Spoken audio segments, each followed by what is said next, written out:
Nothing's working on my side. My apologies, everyone. I'm trying to figure out what's going on with this. What is happening? Okay, I am live because I can't load it on YouTube. Oh, there we go. I have no idea what happened, guys. Welcome to episode 25.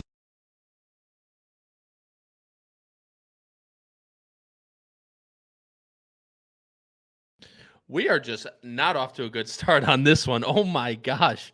I could not tell if we were live or not. Nothing was loading on YouTube, but what is going on, everybody? Welcome to episode 25 of Bettin N Boozin here on the HHH Racing Podcast. I'm your host, Kyle Roscoe. And guys, as you can tell, we're in a new place. It's time for a big weekend. And this past weekend, guys, I'm not going to lie to you. I'll go over a little bit of what happened. As many of you know from Twitter, I ended up placing 14th in the Monmouth Pick Your Prize Challenge this past weekend, up $3,080, and there's a 2K buy-in. I ended up with 4080. You had 1K to the prize pool and 1K to play with. I got up to 4980 at my peak.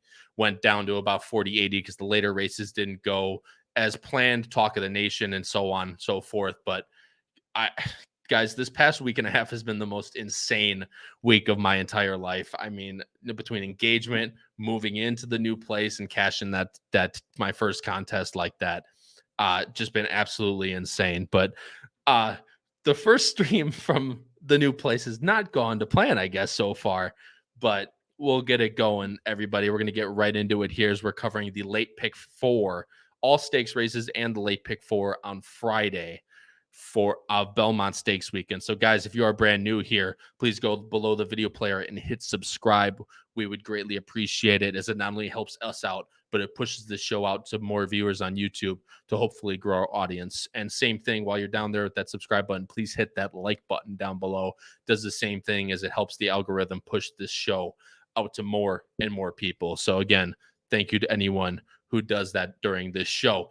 Also, as we continue to go through real quick, if you're more of an audio listener, please go to Apple Podcasts, Spotify, and Anchor. Those are the 3 main audio platforms that we upload every single show, not only of Bettin N Boozin, but the flagship show on Thursdays or any other show we do throughout the week. All goes up on the audio as well. So if you're more driving in the car or anything like that, and you're not wanting to watch the video, even though I highly recommend it, go to Apple Podcasts, Spotify, and Anchor. And guys, this is big. The Power Picks blowout edition for this week, not only for tomorrow, Wet Friday, but for also a blowout edition for Saturday for everything Belmont Stakes related and Belmont Stakes weekend related. But you have to sign up by tonight, or I believe maybe tomorrow morning, but just to be safe, you want to sign up by tonight to be able to get Friday's Power Picks. Is our boss, Howard Kravitz, is going to the Belmont Stakes, so he will be traveling. He'll be sending it out Thursday and Friday morning, respectively, for the Friday and Saturday cards. So please, if you're at all interested, it's only $4 a weekend. You get the blowout edition for Belmont Stakes for Friday and Saturday for only $4 a weekend. $15.99 for the month from Patreon. If you are at all interested, I highly, highly recommend it, as the ROI is just above $220 to start off the year. I have to actually change that, but $220 to start off the year. If you're at all interested, go to patreon.com/HHH Racing Podcast. And for anything, if you want a few previous editions of the Power Picks or learn more about the podcast or us or anything like that, please go to our fabulous website created by the co-host of the flagship show, Pete Visco, HHH Racing Podcast.com. Guys, like I said, we're going to waste no further time. We're getting right into it this morning. It's going to be an absolutely amazing weekend, not only for Friday, which has amazing races, but I mean, if you guys have looked at Saturday's card, it is insane. I would highly, obviously you'll look at it eventually, but get started as quickly as you can, because there's a lot to look at. Guys, like I said, I'm going to bring on my co-host here, and we'll get right into the first race, which ends up being race number 4, the Just a Game Stakes from New Jersey, Patrick Kuenzel, and from the Ohio State University, now Chicago being home from the summer, Charlie Freeman. Boys, back together again. What's up? Oh, nothing. This is probably my favorite week of the year in the horse racing world, besides maybe Travers weekend. But New York, New Jersey man. He can't prime away from his New York racing. Charlie, what's going on, my friend? Not much. It's good to have all the boys finally back together again. Absolutely. And I'm hoping, guys, if you guys hear any like echo by any chance from me, please let me know in the comments below. This basically room just started as a plaster box. Basically, I put up a bunch of like foam and curtains and stuff like that to try and hound the noise. But if you do hear, please let me know and I will try to fix it for the next episode. But guys, absolutely insane. And actually, Howard brings up a good point down in New York. I mean, the air quality out there. I mean, you sent us pictures earlier. I'm coming from school or something like that. Just absolutely insane, man. Yeah, I was down at work in the Meadowlands, and it was unbelievable. I mean, I stood outside for 20 minutes and got a headache. It was it's some serious stuff. I didn't think anything of it yesterday when it started rolling in, but yeah, it's pretty bad. And I don't know. I was told it's going to roll out hopefully sooner than later by tomorrow, and I don't know. I hope Belmont's not affected tomorrow for Howard's sake. But yeah, it's crazy. Yeah, I agree with you, but I'm going to go through I wanted to bring that up, but we're going to go through the comments real quick. Steven Vanderbrook, thanks so much for joining the show. He says, smash that like button. I don't agree with anything more than that. Thanks so much, Steven, for joining the show. Great. Appreciate it. Christine Race, our most astute viewer, thanks so much for joining. For some racing winners, we got them because you know what we're doing. We're boozing and we're never losing. You know that, Christine. Thanks so much for joining the show. Michael Austin, what's going on, my friend? Charles B., thanks so much, my friend. I greatly appreciate it. Jeffrey Wilson. Hello, everyone. Absolutely. It's Belmont week and Penn State Scott, my friend. Thanks so much for joining the show, as always, to everybody. And before we get started the show, you all know the drill. Cheers to everybody out there. Let's get you guys some winners for this Belmont Stakes weekend. Starting off, like I said, with the Just a Game Stakes. It is race 4 on the card on Friday. This is not part of the late pick 4, which ends up being all stakes, but it is just outside as I make this a little bit bigger for you guys to see. It is a field of 5, and it is represented by the favorite. You all know her, you love her, in Italian for Chad Brown and Irad Ortiz Jr. And as I switch over the picks, no surprise at all, we are all going with In Italian in this spot. It just seems like Patrick, again, we'll go by this pretty quick. 1, it's not part of the pick 4, and 2, In Italian seems pretty hard to beat in this spot. Yeah, definitely. And I mean, I just look back to the Jenny Wiley. Wasn't In Italian's highest buyer speed figure, but was just ultra impressive. Irad barely used In Italian in that race, and the horse just got the lead and kicked on and ended up winning by 3 lengths. The horse is at the top of the class right now. It's been training tremendously. And I don't think anybody's going to catch In Italian. Spinderella's going to, try and show speed. Spinderella's going to have to show speed to have any chance. And at the end of the day, I just think In Italian's, that next regal glory, if you want to say, for Chad Brown. And just, and obviously last Just a Game was Regal Glory's last hurrah for Chad Brown. And, I just think this is In Italian's time, and this is In Italian's very, very good. Look, she is very, very good, coming off of a 6-month layoff last time in the Jenny Wiley, blowing the doors off of everybody there. Didn't face too much, as really the only horse she faces with the Moonlight, who we'll get into later. But I mean, she is just definitely the horse to beat. I mean, the two just going through really quick, and then Charlie, let you touch on some stuff and we'll move on. But New Year's Eve has no early speed at all. Spinderella is the other one, the one that's going to have the pressure In Italian. Wakanaka, no early speed at all. And Speak of the Devil, another one with no early speed at all. A lot of really nice, really nice mares in this spot. But when it comes down to it, In Italian has the one what looks like a pace advantage almost on paper, and coming off a layoff in the last spot, if she continues to get better off of the second off the layoff, Charlie, she just looks monster tough. And you actually have Spinderella in third. You have Wakanaka in second, who we were really high, Patrick, we were really high on last time. Just could never get the job done. I'm not going to blame a Joel Rosario. Yeah, I know. I'm not blaming a Joel Rosario ride, but God, it was not good. Charlie, what did you like about Wakanaka in this spot? Yeah, so my angle is obviously an Italian's the best horse and is going to win this race. Or, I mean, obviously nothing's ever a sure thing, but as close to a sure thing as you'll find in horse racing. But yeah, my angle is the three's going to get heavily bet down. And again, you just want to look for value since this isn't part of our pick four that we're doing later. This is just like a race you're betting on your own. That's where you got to look for value in the exactas. I don't think the 1-3 is going to pay anything. And quite frankly, I think the three is going to go right up there with an Italian. And my angle was essentially this is still a mile race. You could have a thing where, you know, the 1 and 3 go together and then the 3 tries to keep up and runs out of gas. So my angle was if you're looking for any horse that's going to have a chance to get into the exactas and catch those two, who's it going to be? And the problem for me is the 2 and 5 just don't have enough speed. And my real concern with Speak of the Devil is a lack of kick. I think the 2 is just way too slow. I mean, the early speed was like in the 40s. So I think it'll be off the screen the entire race. But the 4 actually has shown interest and has shown a strong late kick. So that was my angle, was an Italian's going to win, but if you're looking for some value, maybe the 3 tires out a little bit and Wakanaka is able to catch up late.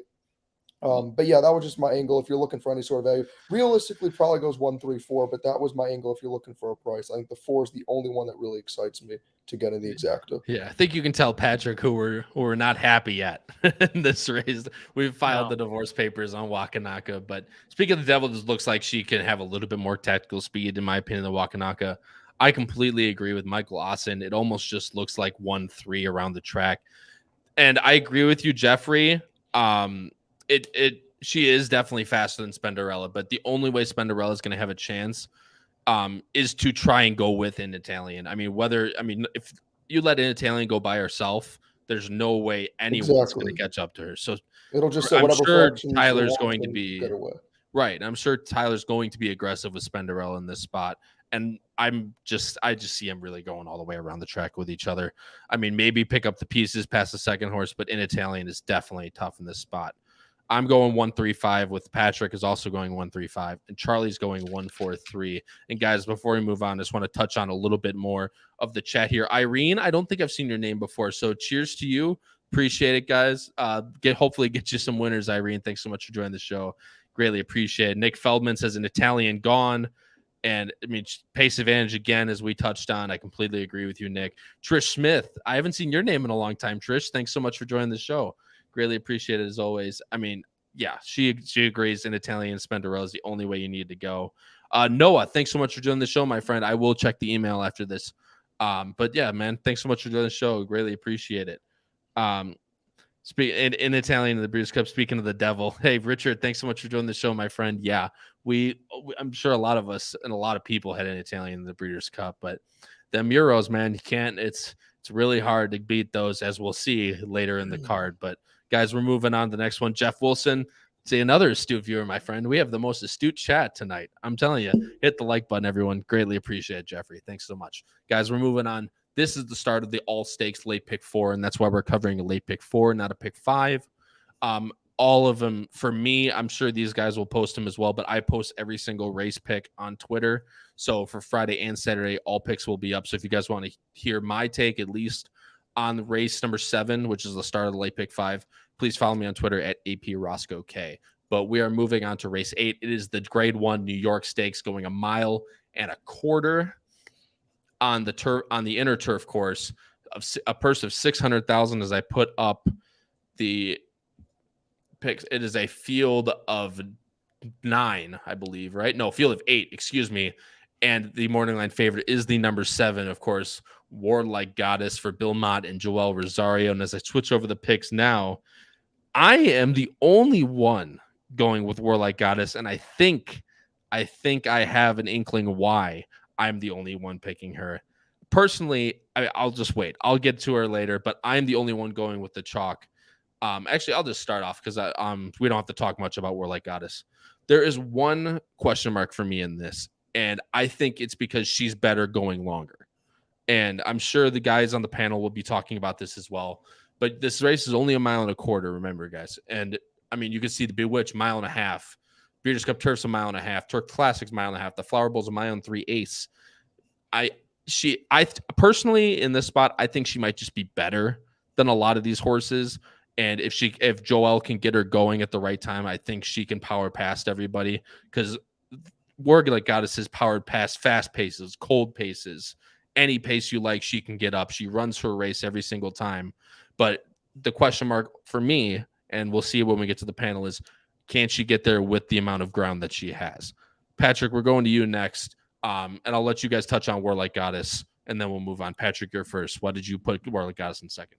Yeah, I think the easy out with Warlike Goddess is going to be the distance, and I really don't think that it is. I don't think the distance is the problem with Warlike Goddess. The thing that I'm kind of skeptical about is I just feel that Warlike Goddess, always needs to sit that trip. Like the times that Warlike Goddess is lost is Joel has gotten in a bad spot and couldn't find the lane and stuff like that. And I think this is a race where that could very easily happen. And, at 6-5, Kyle, you're better at me with odds when it comes to where you think Warlike Goddess could be bet down to. I just think like a horse like Market Segmentation, who I have on top, is going to get the jump on Warlike Goddess and has just been improving with every start. And the way the horse is won has just been ultra impressive, has been close to, paces, has been not on paces, but right near the lead, and then has come from off the pace. And I just think at the end of the day, this is the type of horse that's going to want more distance, and I'm going to get a square price. Now, I'm hoping for this horse is going to need to improve, and it's going to have to be pretty drastic. But I think Chad is going to have this horse improved. And, Chad doesn't put horses in spots that he doesn't think they can win and, run big. And I just think Market Segmentation is that type of horse. Yeah, and I don't disagree with you by any means, because this is the one horse where I almost felt like this horse had kind of gotten a really easy setup every time. But this horse has done it with flying colors, as you said. And Charlie, you have this horse Nowhere, which I'm sure you can touch on a little bit. But yeah, this just for me is I like to say Chadless in this race. Chad has 4 horses in this race. The 4, 5, 6, and you should bet that. Hopefully they have that somewhere. Yeah, right. The 4, 5, 6, and the 2, I believe 2 is Shantasara. But the 4 for Market Segmentation, like I said, she's done it with flying colors, but I think she's just got a perfect trip after perfect trip after perfect trip. So if she can continue to improve with what I think will be a little bit of a harder time against this type of company, then she'll definitely have my eye. But for right now, I kind of want to see it, especially since these Chads are going to get bet down. Charlie, you have the number 3 on top, Didia, a horse that I'm extremely interested in, even though I only have the horse in third. What do you like most about Didia? Yeah, I love what I saw from Didia last time out. I think you could get a very reasonable price because of the connections. Not that they're bad by any means, but again, you see a lot of Chad Browns. For me, I just saw a race that doesn't have a lot of pace. I see a lot of horses that need to sit back, that like longer distance. I think Didia will love this exact distance. I think Didia will get the first jump. And for me, ultimately, it came down to trying to pick out a horse that I think will get that jump. And Didia just does it for me. I love the figures. I watched the replays and loved the kick that I saw. Didn't have to take advantage of any weaker fields or weaker paces. And that's right up. For me, I kind of took the Kyle Roscoe special because you said it so many times on the show where you say this is the race where if the horse were to lose, it's this spot. And that's what I saw for Warlike Goddess. That's why I'm surprised you had it on top. Maybe it's a mix of me also not wanting to go with the favorite. But to be honest, I just thought with the lack of pace and the lack of distance, if there was a race that Warlike Goddess would lose, and I love going with the closers, but I just thought this was the race. And I feel like Didia is the horse that will by far and away benefit the most from how the race will set up. My issue with Market Segmentation is A, for me personally, the horse hasn't impressed me that much. And B, I just see a horse that's benefited from weaker competitions with weaker figures. You see a lot of blue figures, and I think that is why Market Segmentation has thrived. I forgot who said it, but somebody put it perfectly when they said that Warlike Goddess will run a solid race, but it'll just miss. And that's exactly what I think will happen. I think the 3 is going to be the one that gets that first run that nobody can catch to in time. And I think Warlike Goddess just misses on catching up. And I really think those are the only 2 horses that have a chance. I think you're not going to beat Warlike Goddess from a closer perspective. It's the best closer, and Didia is the strongest horse that'll be at the front, which is why I threw the 5 at the bottom, because the 5 is a long shot horse that still has figures that suggest better than 15-1 and has beaten Warlike Goddess before. So I just went with a price. I don't think, in my eyes at least, I'm not saying Virginia Joy will win. I don't think it will, but I also don't think that's a 15-1 horse in my eyes. I think it's a lot nicer of a horse than that. So if you are looking for some prices, again, with the 3 on top, I think you get a lot of value. And again, if you're looking for a horse to put underneath somewhere, I love the 5 at 15-1. Yeah, and I mean, the thing with Virginia Joy is another Chad horse that I had. The numbers are great. Don't get me wrong for Virginia. The numbers are, 95, 93, 99, 100 back in May of 2022. I mean, it just comes down to the fact that this horse has just not been able to get it done, in my opinion, against weaker fields. Not so much in the Breeders' Cup, obviously, but I mean, coming back at Gulfstream, even though that court, I mean, there's many ways you can go. Gulfstream wasn't very favorable to closers back in, especially at the end of the championship meet and into the next meet. Belmont, she was definitely wide. But I agree with you, Charlie. She should not be 15-1. I don't think she'll be 15-1 in this spot. But her only win since Belmont of last year has come when she's absolutely stolen it on the front end to beat Warlike Goddess with another more than questionable Joel Rosario ride. But we'll get back to that. But it's just you can only go so much deep in a race like this, because if you go 5 deep and Warlike Goddess wins anyway, then you're kind of screwed. So it's realistically, it's either you try to beat her or you take. I think this is a race where you either try to beat her or you take her alone. But there's many different ways you can go. And Patrick, I'll let you. Actually, no, everyone we talked about, right? Oh, so I didn't know if you guys wanted to touch real quick, because I was the only one who said anything on the 3, and I saw you both also have the 3 in the top 3. So surely you guys saw something in Didia as well. And I know the chat also was saying a lot about Didia as well. Yeah, I know. Jeffrey Wilson really loves Didia. Nick loves Didia as well. Didia third off the layoff. I mean, this horse is consistently improving. Nacho Correas being Arlington. I mean, not necessarily. He's been around way longer than that, but I like to call him Arlington legend, Nacho Correas.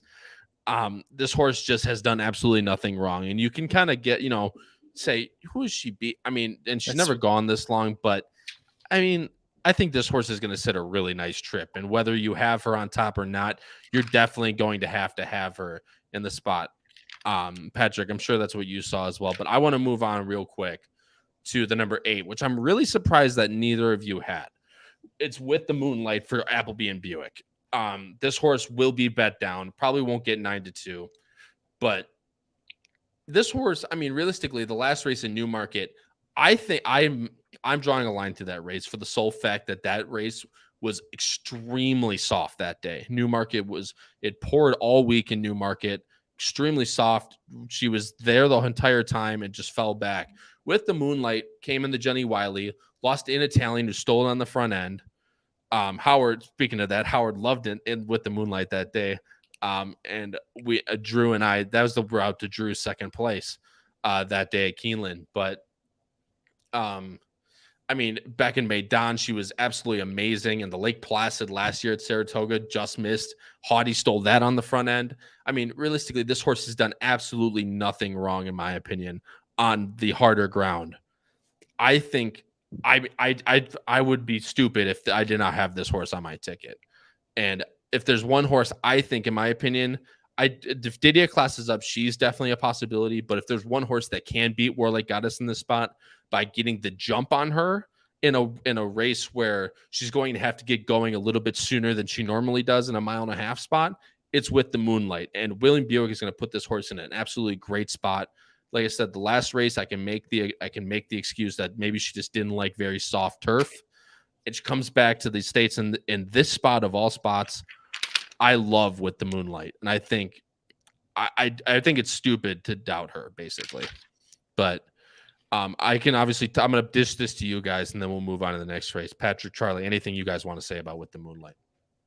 I mean, I just, looking at these previous races, they're just kind of all over the place. And, with Charlie Appleby, I kind of like this, usually I see some sort of consistency. And, I just feel like this horse should sit the trip, and you're right, should get the bounce. But I'm just trying to stick with, I just think at the end of the day, market segmentation and Warlike Goddess and even Didia, I think those 3 horses are solid. And I nothing against With the Moonlight. I just think this might be a USA type of day.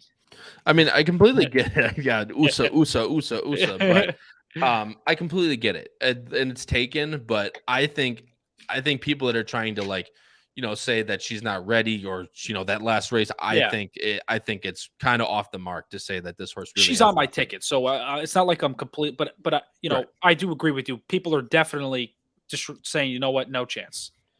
Yeah, and For me, even though I didn't have it in the top 3, that wasn't my angle. It was more so, I mean, we'll get to the tickets later, but my angle wasn't to try to beat Warlike Goddess. It was to sort of have Warlike Goddess, but try to pick one horse that I have a strong opinion on, where if I see Warlike Goddess losing, who do I think is going to beat that horse? And for me, it was the 3. And that's why for my third spot, I kind of wanted to go with more of a flyer, since it wasn't going to be a horse that was on my ticket, but rather a horse that I like that could give you a price. Because as you mentioned, with the Moonlight will be bet down. So if I'm looking for a value pick in the third spot, the 5 just stood out to me as one that you would actually have as a value pick, because it's a little hard to put a 9-2 that you'll probably get 3 or 4 to 1 on as the third place value pick. But I 100% can see why the 8 would be overlooked. And I mean, I didn't know that it was on that the conditions were that bad. I didn't follow the race in Newmarket, but now that you mentioned that, I could completely see why you would have reason to draw through a line. And if you look at the form before that race, it also kind of matches with what you're saying. Yeah, and that's just realistically, like I said, I could be completely wrong about with the Moonlight, but that's where I'm going with. I don't think she'll take nearly as much money as she has in the past, and hopefully she can turn it around and run a big one. I'm going 7-8-3. Patrick's going 4-7-3, and Charlie is going 3-7-5. Guys, I'm going to switch over the PPs right now to race number 9. It is the Acorn. This race, my gosh, man. I mean, you have the returner of the Kentucky Oaks winner. You have Money's Gold. You have a seed. Realistically, in my opinion, what looks like on paper almost as a 3-horse race, but this race is going to be a good one. It's a mile and the 16th on the dirt.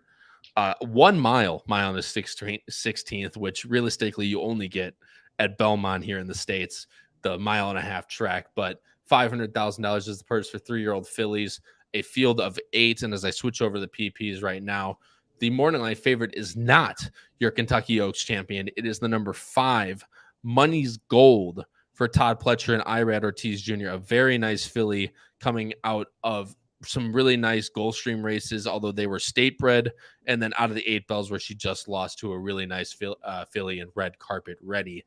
Guys, I'm switching over the PPs right now, and none of us are going with the morning line favorite. The number 5, we think it might be a little bit too big of a spot for her, wherever we think.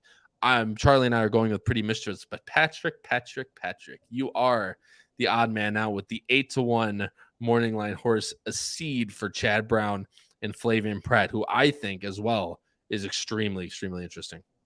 Yeah, listen, I really, really like this horse. And you're gonna think I'm crazy, that performance, last out in the 8 bells, whatever. I just, her debut at Gulfstream was fantastic. More distance, a seed is going to cherish with more distance. I firmly believe that. I mean, in the 8 bells, stretched out a furlong longer, and lost to Red Carpet Ready, who I believe is now being pointed to the Jersey Girl, which is tomorrow if it happens.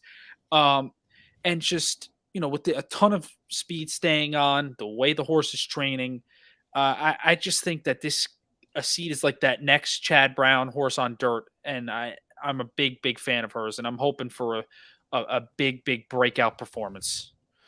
Look, I mean, she lost. She was 3rd in the 8 bells to Red Carpet Ready and Money's Gold.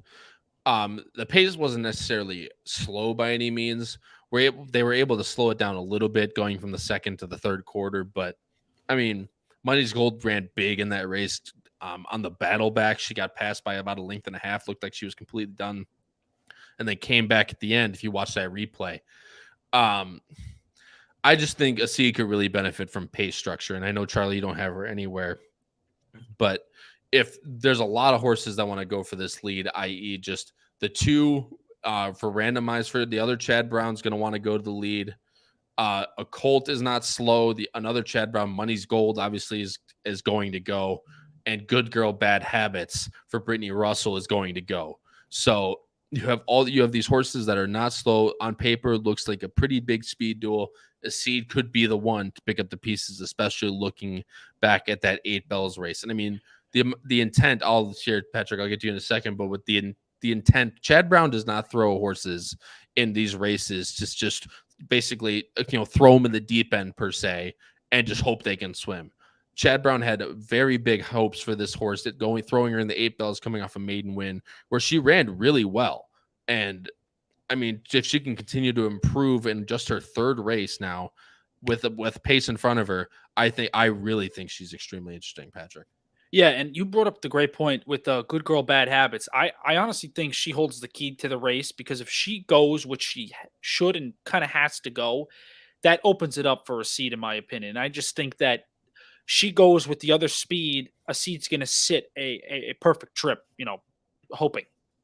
Yeah, I mean, realistically, hopefully Flavian can tuck in. I mean, if there's anyone I would want on a horse to get a trip, it would be Flavian. But I think the 8's really interesting. But I mean, your defending Kentucky Oaks champion is who I have on top, and Charlie, I'll let you talk about her as well. Ran absolutely massive in the Oaks, really just kind of under the radar with horses like Wet Paint and stuff like that in the Oaks. Charlie, why do you think Pretty Mischievous is going to win this race? Well, aside from the bias, because everybody knows Tyler Gaffleon's my boy, the reason for me that this was simple, and I'll be honest, I didn't follow through with it, but I briefly singled this horse. And the reasoning behind it is, if you look, this horse thrives at its best when there's a hot pace. That's where it's had 2 convincing victories, was when you see the red figures. Again, for the viewers, that's where it indicates the high pace. And so that is where Pretty Mischievous has benefited so much. And I think you're going to get a lot of hot pace. I mean, if you look throughout this field, obviously the one horse, Dorth Vader, is going to have to go. Randomized is probably going to go. Dorth Vader is another one I didn't mention, yeah. Money's Gold is going to go. Good Girl, Bad Habits is going to go. And then you have some other horses that I think would like to go, but just don't have enough pace to go. The only ones that really aren't going to go are probably 6 and 8.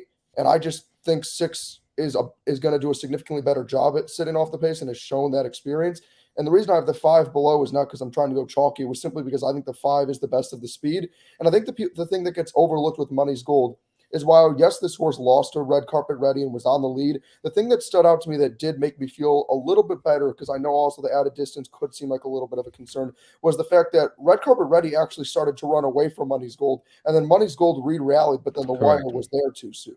And that, for me, does give me a little hope, because a lot of these other speed horses, if you look, once they get caught, that's it. They don't fight back. They're out of gas. They fade. It's over. So I feel the only angle you can kind of look at, outside of just looking for those that won't be the speed, is not even necessarily which of the speed is the best, but which of the speed will actually hold up now that we are going longer. So yeah, for me, I do love the 6 in the spot. I didn't want to risk not putting the 5 somewhere, just because I still think Money's Gold is very talented. I don't think it ran a bad race by any means last time out. I also think Red Carpet Ready is a wagon. I love that horse. I've been high on that horse on this show in the past. I actually had a big exacta box with Money's Gold and Red Carpet Ready. But yeah, those are the 2 horses that set out to me. But again, just with the race pace and everything, I think this race sets up perfectly for the 6. Yeah, and Patrick will be right back. He's having a little bit of issues, but yeah, look, Pretty Mischievous ran a massive race, and to my dismay as well, because I did not have Pretty Mischievous. I was really high on Wet Paint. I thought Wet Paint was going to be the one to take care of the hot pace, as we portrayed on the Oaks, and a lot of people did as well. But Pretty Mischievous got a really good trip under Tyler Gaffleon, and just absolutely roared past everyone. And the best part, why I mean, it's not going to help her in this race by any means, but she's also very tactical. She makes her own trips. She's, from the 6th hole especially, she can either tuck in, go up to the lead, come back. I mean, she can do it all. That's another reason why I love horses like Pretty Mischievous.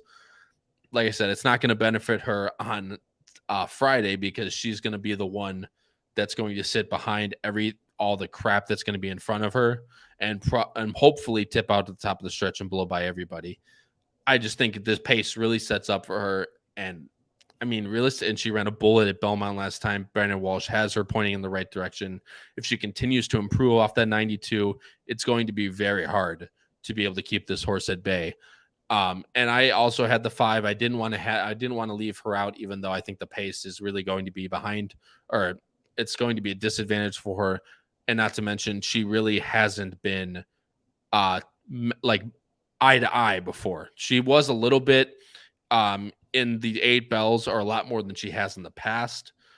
But I just think she's really going to be against the wall here from a pace scenario standpoint. And I just don't know if she's going to be able to get it done going even longer than she has in the past with all that pace. So I'm going to go 6-8-5.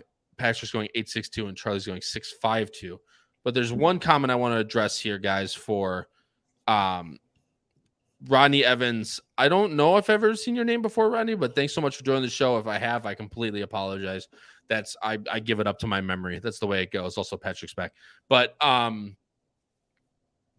number 1, Darth Vader, and number 4, Colt. The 1 is definitely the more interesting of the 2 for me personally, just to the fact that she's really had to deal with these hot paces before, and she stood to the test of them. And she has gone the distance. I just don't know if she's good enough.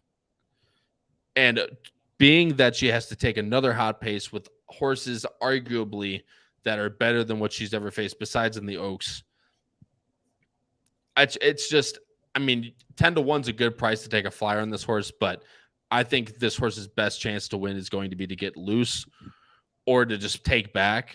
And from the rail, I feel like she's just going to go. So the 1's not necessarily, and the 4 just to me, look on paper, looks pretty slow. She hasn't really faced anybody.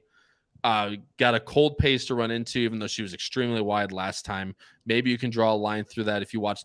Go watch that replay if you want. I'm not going to show it, but she was extremely wide in that last race. So I guess you can make that case, but she's going to have to drastically improve to beat these fillies. But I appreciate the comment, Rodney. Thanks so much for joining the show. Greatly appreciate it, guys. Also, go for it. I just want to real quick, like just for a second, touch on the 2, just because Patrick and I both have it in the top 3.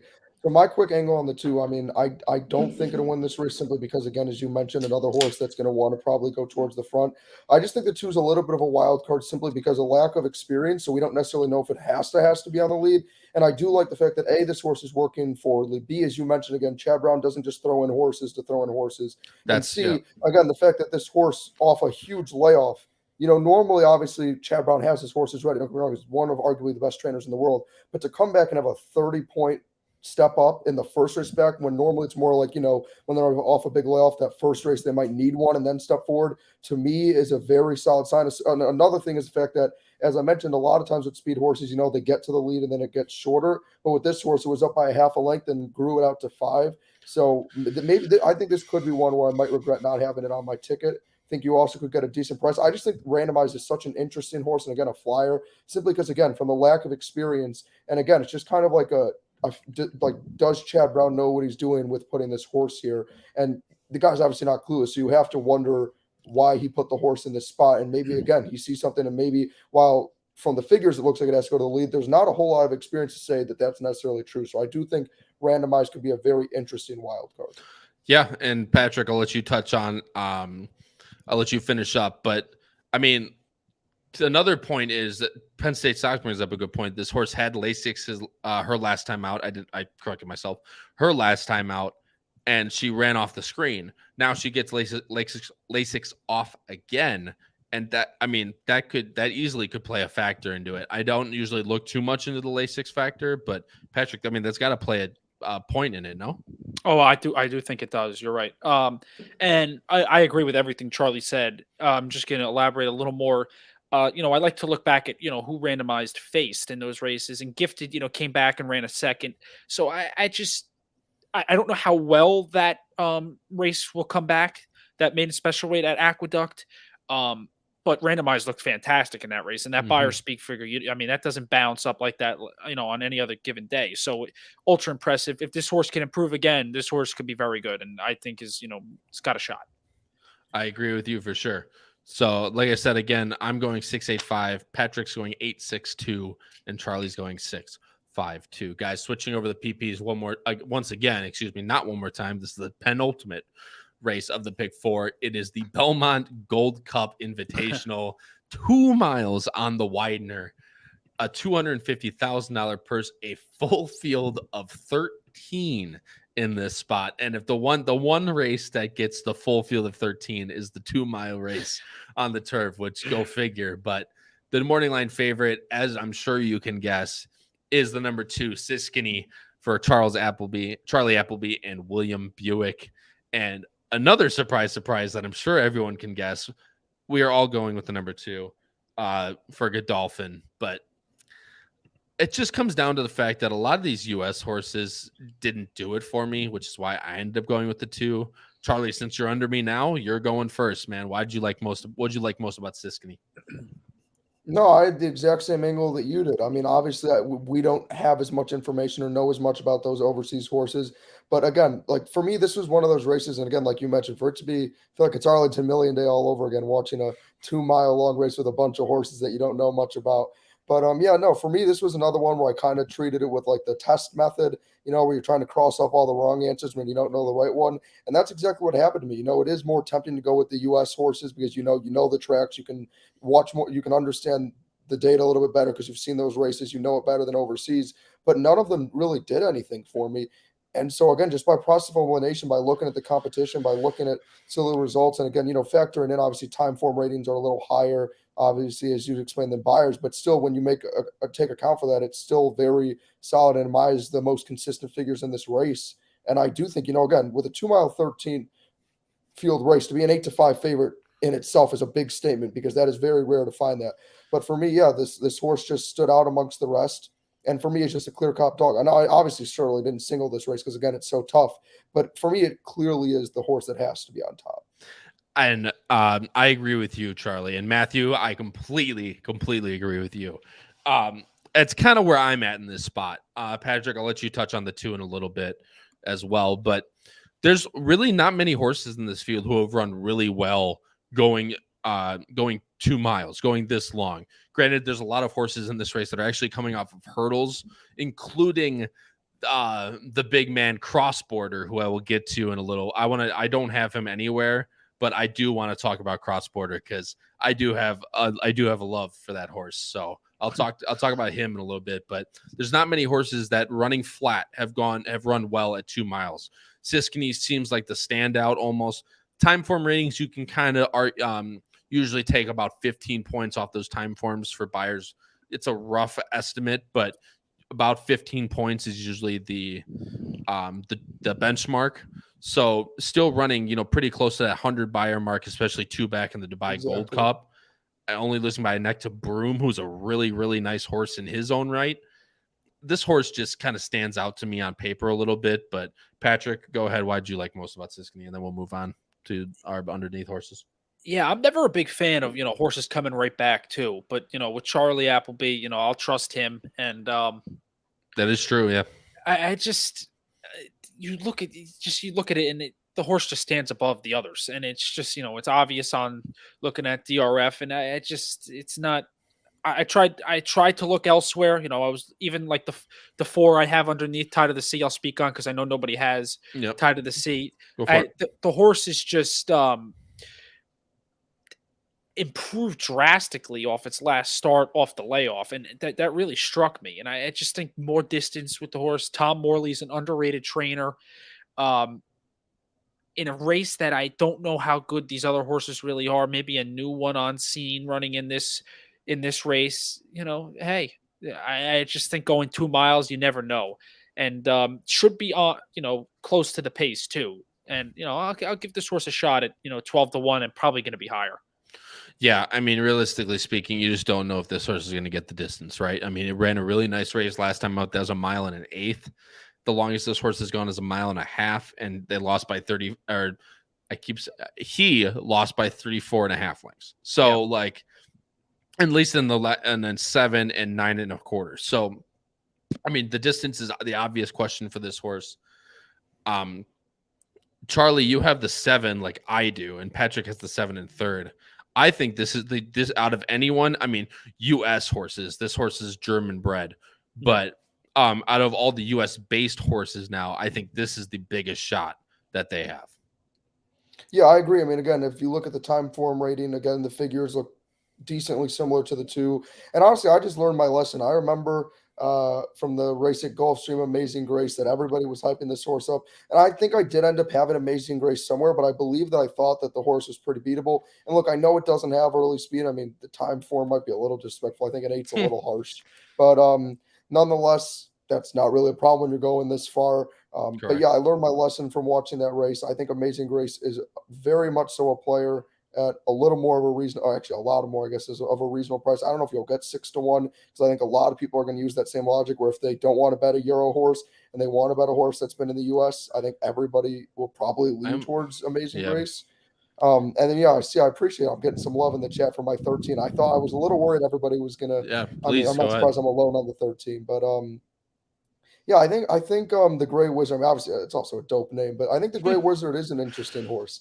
I mean, obviously anytime you get Johnny V on a horse, you have to be excited, but I just like, again, decent figures. I don't think the distance will be a problem. And I like, again, there's another horse that last time out set a very nice trip off. I guess not a huge layoff, but a little bit of a layoff nonetheless, set a very solid trip and then finished strong. And that was just what I was kind of looking for, is I know that the horse hasn't gone this distance yet, but I was kind of looking for the finishing ability, the interest ability. And again, for another horse where sometimes its biggest downfall has been sitting too far off the pace and not having enough time to cover all that ground. I mean, you look two back when it was behind by 7-8 lengths and cut it down to a length. This horse has shown that that's been an issue in the past. So I also having to sometimes deal with some hotter paces, which again, I don't think you'll deal with quite a hot pace when you're going 2 miles. So again, I just think a lot of things set up nicely for the Gray Wizard. And again, I think it's another horse you can get at a decent price. Obviously, Graham Motion, also a terrific trainer. So I think 13 is another interesting horse for me for sure. Yeah, I mean, absolutely. And the thing with these 2 mile races, these 1.75 miles and all these really long races, they're not only trip races, they're honestly jockey races. Is getting the best spot to be basically as I can't think of the word, as little wide as possible around turns, because this is going to be it's a 3-turn race at Belmont. On most tracks, this would be like a 4-turn race. Yeah, but being at Belmont is so wide in the sweeping turns, it ends up only being a 3-mile race starting on the backstretch. But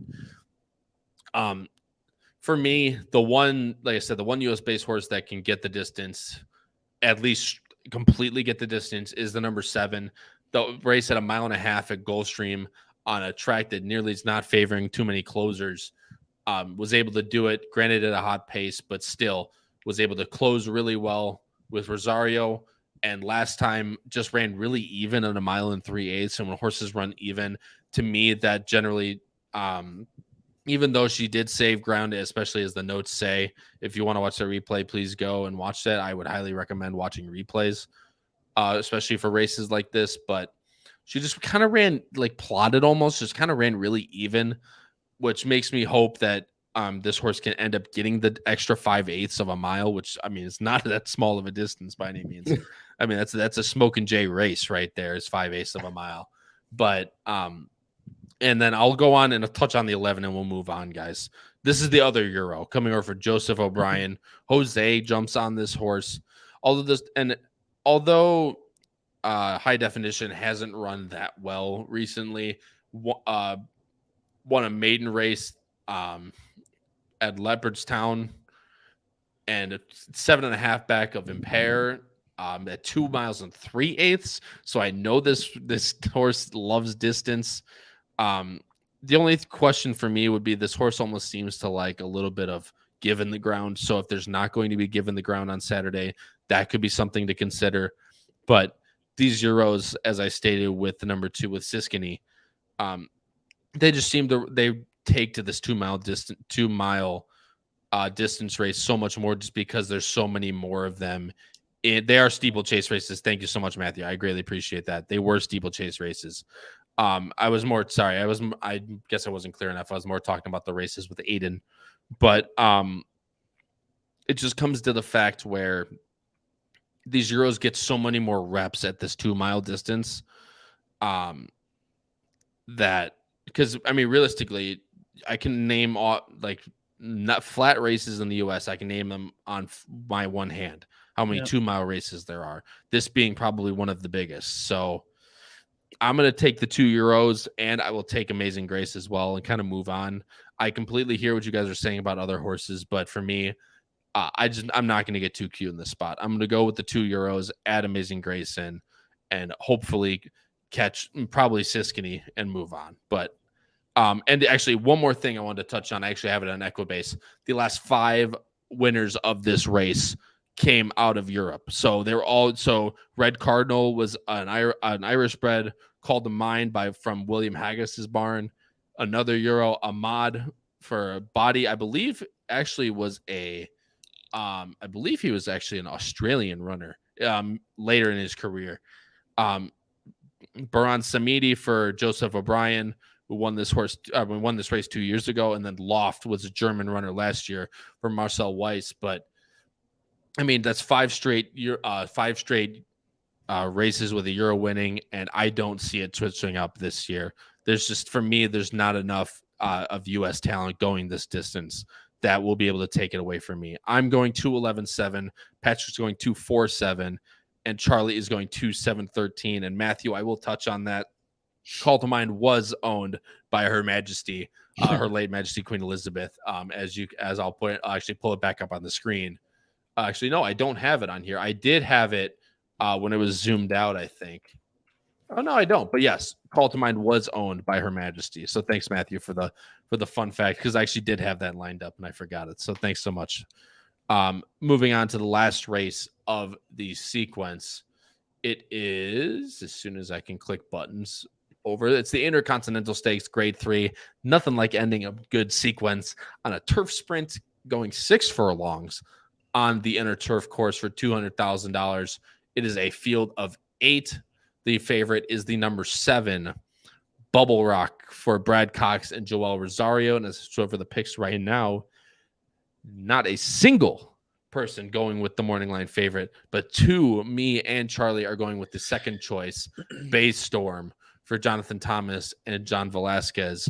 But Patrick again, usually the man that's usually with me, but this is a horse I tossed and turned, for lack of a better term, on this horse. I just could not figure out what I wanted to do. But you're going with Sarah Harper for Moquette and Gaffleon.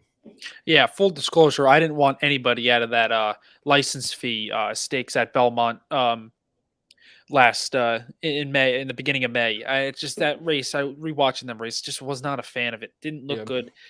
Sarah Harper ran in the Unbridled Sydney at Churchill, and I was impressed. Horse made a late move. The pace was ultra fast. Caravel won. We all know how good Caravel is. That horse will be running on Saturday. Sarah Harper just impressed me. Has been running on dirt all this time, and then finally gets back on the turf and freaks out. I just think this horse is improving, and I think it's got a good shot. Honestly, I would like the horse to show more early speed as well. I think the horse, you look at the PPs, and the horse has shown early speed, and then Joel Rosario, being my favorite jockey, decides to take him back and hope for the best. No, I'm kidding, but I go to the lead, and I'm hoping. I'm hoping this horse could be on or near the lead, and I think this horse has a good chance. Hoping the license fee isn't that good of a race coming in. Yeah, and I agree with you. This is, like I said, I was going back and forth with this horse. Charlie, you have her in third. I'll let you talk about her, but I just really wanted to see it again. Like, this horse was in dead last coming to the top of the stretch, and I actually can't show the replay because it's Churchill, and we all know what the crap that goes on with that. But this was a replay I actually was thinking about showing, but this horse was dead last, top of the stretch, absolutely flew home. But I'll get to it when I start talking about the horse I like in this race, the 5. But I don't know about this horse, Charlie. I don't know whatever you wanted to say about the 2. No, I think Patrick nailed it on the head. That's actually why I don't have the favorite even in my top 3. It's because I thought that race in Belmont was really weak. The reason I have the 1 up there is because the 1 got a brutal trip. It got bumped at the start, had to really weave its way to get up. I don't know if you can show the replay for that one. We'll get to it. But the 1 had a tough trip and really impressed late. But yeah, the reason I like the race because Caravel is just a monster of a horse. So for me, the 2 horses that interest me are the horses from that race. I do like Sarah Harper. I think you'll get a great price. I think this horse is dangerous. Love Tyler being on the horse. I'm sure Joel Rosario is a very lovely guy. I personally would rather have Tyler Gaffleon on my horse. But yeah, for me, the 5 getting canceled. The 5 outperformed the 2. The 5 is such a talented horse. I'm not worried about if the horse can show enough speed. I think it can sit a great trip. Again, I love Johnny V being on the horse. I did go deep in this race because, obviously quite the adjustment going from a lengthy 2-mile race all the way down to 6. But I feel like these sprints, as we always talk about, are always the disaster races that you got to go deep in because you never know what's going to happen.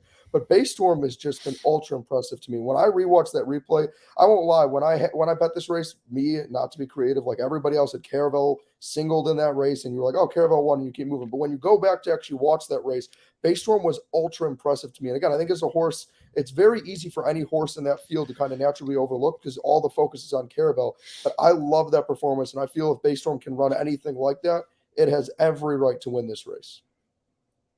Yeah, I mean, look, I really like Baystorm in this spot. And the reason why I ended up putting the 2 off my ticket and the 5 on top in this spot was if you watch that last race, and we can't show it again because it's a Churchill, but the 4 was absolutely flying. Again, the horse she had to come from dead last, but she was absolutely flying down the stretch. But Baystorm saw her coming eye to eye and ended up staying in front of her.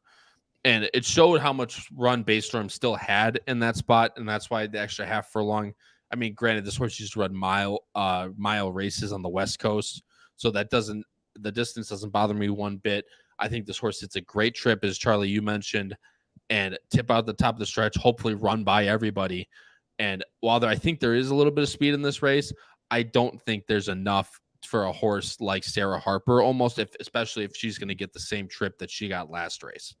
But I love Baystorm in the spot, Charlie. I completely agree with you. And the 1, as you mentioned, again, I don't know if there's too much else you want to mention, but I just want to say, yeah, brutal trip in the last spot.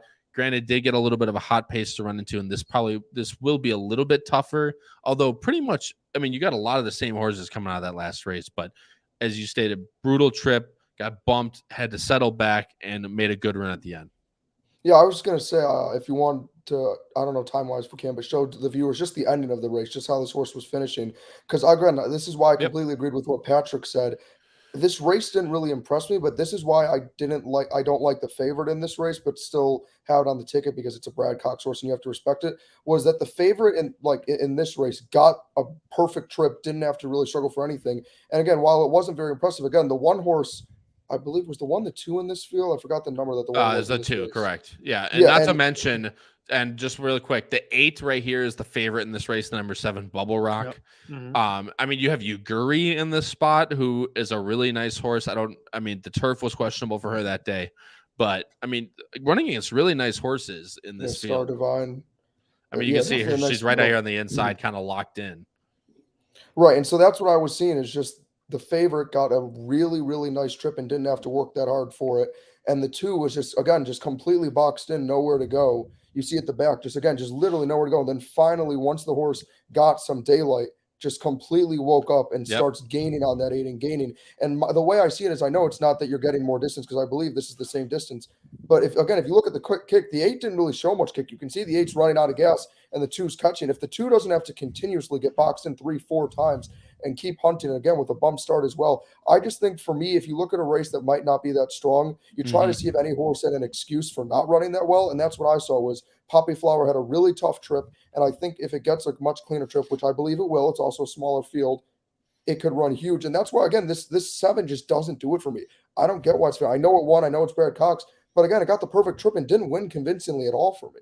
I mean, again, I didn't leave it off the ticket because I don't want to risk getting beat by it. But for me, definitely, if you're playing this race on its own, I would not be betting the 7. I would definitely be looking for a price elsewhere. I mean, obviously the 5's not going to be a price. I think the 5 can be the favorite. But I think if you are looking for a price, not a huge price, but I think the 1 is a very interesting horse. And obviously Patrick's 2 as well. Well, right. And I'll let Patrick touch on the 3 and then we'll end the show. But Bubble Rock, I hope that's why I have her in 3rd. I think she's interesting. I hope she goes to the front. I know it was a really hot pace last time, and she ended up, she was wide on the turn and stuff like that. But I really hope that she goes to the lead again. That's why I have this horse in third, and I will have this horse on my ticket. That even though she didn't win convincingly last time, I don't think it's where she does her best running. So if she can get to the front and power ahead, I think that's where this horse can be really dangerous. And Patrick, I'm sure that's the way you saw it as well, but I'm going to let you touch on your 15-1 horse that you have in third. Another horse I thought was really interesting, but kind of the way I leaned, it might have benefited from the pace structure of the last race. Yeah, and that's my only knack with this horse with the 3 is what was that pace like, and it is an allowance race at Belmont, but it was just really impressive, and I just thought the way she kicked on late was very, very solid, and if Grand Motion, like Charlie hit on it before, Grand Motion's as solid as they come when it comes to the turf. So I just think that this horse could show improvement again, coming back from that layoff, coming over from Great Britain. And if the horse does, who knows what this horse could show us. Yeah. And I mean, like I said, this horse maybe looks a little slow on paper, but if she can continue, she can continue to improve off of the first race in the States, cutting back a little bit, I think this horse can definitely be interesting. It's just a matter of if this horse doesn't get a lightning hot pace in front of her, can she get up? That was my question mark on her. The last horse I want to talk about real quick, I want to just go through real quick is Amy C. There's a lot of love in the chat for her. I mean, Robert Rivers New. I don't think I've seen that name before either. Robert, thanks so much for doing this show, man. Greatly appreciate it. And Matthew Tremere says Amy C is dangerous. D'Amato's been sitting on this horse waiting for a spot. The thing you can look at it two ways, right? You can look at because this horse has been entered 3 times, and been scratched out of all 3. She was entered in Santa Anita in March, I believe, and then she was entered at Churchill New York once and Churchill once, scratched out of all of them. And you can look at that where D'Amato's maybe waiting for the right spot, or it could be something different. I just don't like that this horse is now off of a 5-month layoff, and she's going to have to run against not the greatest competition in the world, but she's going to have to show improvement. And the fact that she's off a long layoff now, that's the reason I don't like her. And I think she's going to get bet down a lot in this spot. She can definitely win. Don't get me wrong, but I think there's other ways to go in this spot. Based on the fact that she's been scratched so much and she's off a 5-month layoff. But I'm going 5-1-7. Patrick's going 2-7-3, and Charlie is going 5-1-2. Guys, bringing up pick 4s right now as we go through. There's some skinny and some not so skinny. And Patrick, you have the honor of going not so skinny first. You do have a single, but man, are you spread? You're going 3, 4, 6, 7, 8 with 1, 2, 6, 8. Singling the 2 Siskiny for Charlie Appleby and going 5 deep in the last 1, 2, 3, 5, 7. $50 for a pick 4. Patrick, talk about your ticket. Yeah, so I'm gonna be there, so I need to hit this. Like, this is like mandatory. No. First leg, 3, 4, 6, 7, 8. The 3 Didia solid. We hit on market segmentation is I'm gonna place a win bet, and then the 6. McCulloch, don't like to count McCulloch out. You never know. 7 Warlike Goddess, stud, and then the 8 with the Moonlight. Like I said, Kyle, I'm not gonna keep off the ticket. Mm-hmm. Then I'm going 4 deep in the Acorn. That Acorn that's an interesting race. Randomized. How good is randomized? The 2. I'm going to have Darth Vader too. I'm a big fan of George Weaver, and I have a feeling this horse is laying low right now and could run a big race. I'll have the 6, pretty mischievous, the Kentucky Oaks winner, and as well as the 8, a Seed, who's my top choice in that race. And I'm going to single the 2 in the Gold Cup. I just can't figure anything else out there, and I don't want to play around adding other horses and stuff like that and limiting myself otherwhere. And then in the final leg, I went deep in the Turf Sprint. I just, who knows the way that race could set up. I have a couple long shots that I like in that race, so I included them, as well as the favorites. So I think this is an awesome sequence. Like, every sequence is going to be this weekend, and you hit one of these, you beat a couple favorites, it's going to pay well. Yeah, I'm laughing at the chat, but Patrick, I completely agree. And there's you're gonna have to find one. Maybe you don't. Maybe you have a little bit more confidence in going shorter in some of these fields, but if you're going like Patrick and you kind of have one big opinion and build it around it to catch those prices, I think that's a great setup for a ticket as long as you can catch some prices and, Warlike Goddess doesn't win and then other horses like that. But Penn State Scott, I'm addressing you first, my friend. And Italian is not in the Pick4, so I can't even do that anyway. But I would have her probably singled if she was, but that's all. And Matthew, that is correct. Amy C's sending you a scratch was because they took all the races off the turf. One horse slipped because they were going down the hill. But my point still stands for the other two scratches that she's had. It's just I just don't know if it's him trying to find a spot or something's going wrong with the horse that temperature wise or anything like that. So I'm more willing to just, if she beats me, she beats me. But I'm going to go skinnier in that spot. Charlie, your pick 5. Oh, I brought up mine instead. You got a sneak peek. But Charlie is going 3-7 with 5-6 with 2-7-13 with 1-2-5-7 on the complete opposite side of the spectrum. No singles, but damn skinny. Yeah, I had the 6 single, and then I was like, you know what, this ticket's already so lower end as is. Like, well, I'm not going to fully take that risk. I don't feel quite that strong, I guess, of an opinion. But yeah, no, going with the starting off with the 3-7. For me, again, I'm very high on Didia, but again, like I said, I don't want to risk not even Warlike Goddess. Then again, as much as I love Pretty Mischievous, I was a little surprised to see that Patrick didn't have the 5 anywhere, but I do still believe in that 5 horse, and I liked seeing, again, that battling back against Red Carpet Ready tells me the distance might not be a problem. Then as much as I trust the 2 and think the horse should win, it's a 13-horse race going 2 miles. I'm not going to go single that race. I can't take that risk. And in the last race, I really wanted to leave the favorite off, but again, didn't want to take the risk because obviously they see something. And as you mentioned, if the 7 gets to the lead, could just, with the other 3 horses that the 3 of us like are all closers. So if the 7 gets away, that could lead to problems. So I couldn't leave that horse off my ticket. And I will say really quickly, for Amy C, I thought that was an interesting horse. I think that's a horse we've covered before. But again, my whole issue is California horses always scare me.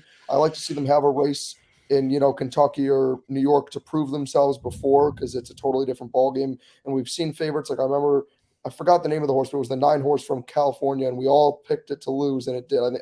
I can't think of the name of it. I apologize. But so that's why I couldn't put Amy C because of just continuously scratching, not getting to see how it would do. And then I will say after Kyle addresses it, I know, as I mentioned in like the little caption below me, I will temporarily address the Chris Paul drama after your.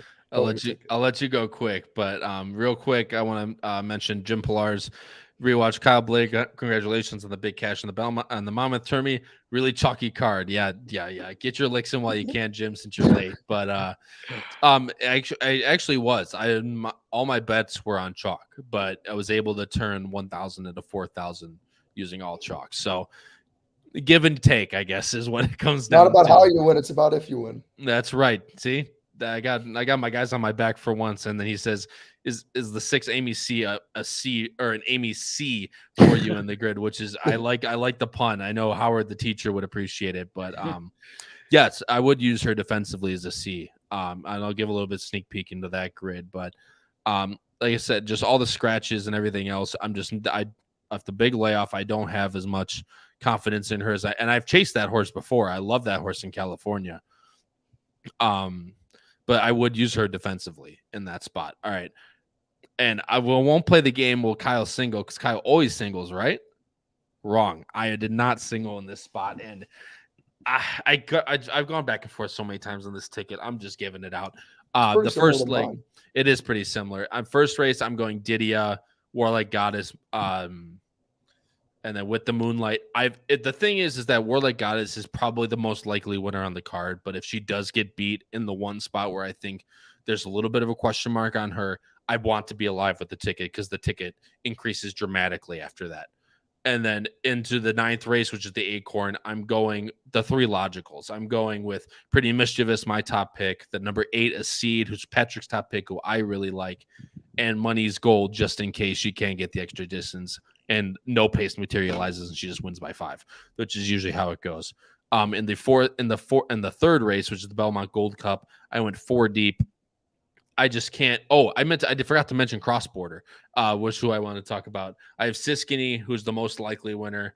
I have Amazing Grace, High Definition, who is the other Euro, and Cross Border, who's coming back into the Maker Barn after running 4 races, and hurdles in the U.S. But I mean, he's 9 now, but he has some really nice races, really nice back races, and this is a really tough spot to bring him back. Even Maker said so. But if this horse can get the trip, this horse has absolutely no issue with distance whatsoever. So if he can set a really nice trip, he has to work out one from the 12th hole. But if Maker can have him ready, a soft spot. I'll take the extra $8 for a soft spot, but I love Cross Border. But and then the last race, which obviously is the Intercontinental, I'm only going 2 deep. I don't know if you need to go much deeper. Again, turf sprints, you take it as you will. I'm going the 2 favorites. I'm going Bubble Rock and Bay Storm. Hopefully, I think Bay Storm, as long as he works out, or she, I'll drink. If she works out a trip, I think she is very dangerous. And then Bubble Rock, if she gets out to the lead, she's dangerous as well. Charlie, and again, but first off, thanks so much, guys, for joining the show. Greatly appreciate it. TJ, that's one of my friends. I'm not answering that question. You know how it goes. But Kenny Neely, thanks so much for joining the show, my friend. Careful leaving D'Amato off tickets. I will be using her defensively in my ABC ticket, but I will not have her on my caveman. Kenny, thanks so much for joining the show. Thanks so much. And then thanks you guys so much for joining in for all the horse racing. It's going to be an absolutely amazing weekend at Belmont. And being that this is a sports betting horse racing podcast, Charlie, I'm going to give you the floor right now. Go on your 2-minute rant about Chris Paul, because I know he holds a deep place in your heart. Yeah, so, it's very interesting. If I ever doubt if people know that I'm a Chris Paul fan, today didn't, make me fear it any longer, because I swear every time something big happens to Chris Paul, the amount of calls and texts and messages I get, it's as if, like I said on Twitter, it's either I have the biggest accomplishment of my life, you would think, or something horrible has happened to me and my family, because I instantly, literally within 2 minutes of it, had 5 missed phone calls, 6 texts, a few messages on Instagram and Twitter, everyone just asking me all these questions about what's going on. So here's what I'll say. Initially, I had a different game plan to address on this, because Chris Haynes reported that he was waived, which was later proven false, and he just jumped the gun on it. And so now apparently they're going to discuss all options and then readdress it before like the 22nd or 24th, when they have to make a final decision. I personally still think he gets waived. I follow the Suns very closely. I follow basically every account you possibly can that would have any sort of slight inside scoop in any way to always be first to know what's going on. So I did already see reports that he could get waived. This wasn't news to me that shocked me or made my world fall apart like a lot of my friends and family thought, well, mainly friends, I guess, thought it would. But yeah, I still think he gets waived. The reality is he's not washed. He's not cooked. All this stuff I'm seeing.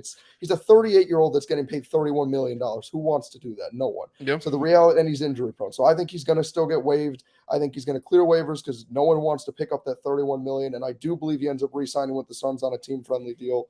Sticking to that prediction. We'll see what happens. Obviously, all hell could break loose. I don't think they're going to get a trade. I mean, from the reports I was seeing from some people that are really close inside with the team, is that if a trade was going to happen with Chris Paul, at least, it was most likely going to have already happened by now with the draft coming up. I still think DeAndre Ayton could get moved for Suns news. But yeah, Chris Paul could really go anywhere. I still think he gets waived. He could choose to leave the Suns and go elsewhere. Obviously, if they stretch and waive, he has to. But yeah, that's my prediction right now, folks, that you can have clipped and hold me to it if I'm wrong. As of now, I still believe Chris Paul will be waived but not stretched, and he will re-sign with the Suns. That's what I'm sticking with. Biased prediction. But anyway, I'm just messing with you, Charlie. Look, Yeah, he's been. I agree with you, and I've agreed with you all along that he's been instrumental to that team. And if he can stay, and if they can get rid of DeAndre Ayton, because I also agree with you on that regard. I think it'll better the Suns to have him than to not. But guys, to everyone out there, thanks so much for joining the show. I mean, it's been it's a mega weekend. And we've had great viewership the whole time. So again, all I can say is thank you to you guys. You're the ones that make this show possible. Without that, the boss would just boot us off, and we'd be handicapping these races anyway, but by ourselves. So appreciate everybody. I didn't need to see that, man. That was a low blow. I mean, granted, the dude's 38. He's got I'm sure Shaq and Charles Barkley are living up the life right now on TNT. Yeah, exactly I'll tell you right. that much. Yes. But to everyone else out there, we will talk to you guys tomorrow, Thursday night, 8 p.m. Eastern, on the flagship show to cover the late Pick 5 on Belmont Stakes Day. Absolutely massive Pick 5, all stakes. Or no, not all stakes. I think they're actually ending or starting with an allowance, but I cannot remember. But they will talk about everything Belmont Stakes. And if you did not watch the show previous to this show, please go watch it. It's covering all the undercard stakes at Belmont on Saturday. For my co-hosts, Charlie Freeman and Patrick Kuenzel, this has been episode 25 of Bettin N Boozin. Thanks so much, everybody. Have a good night. And I'm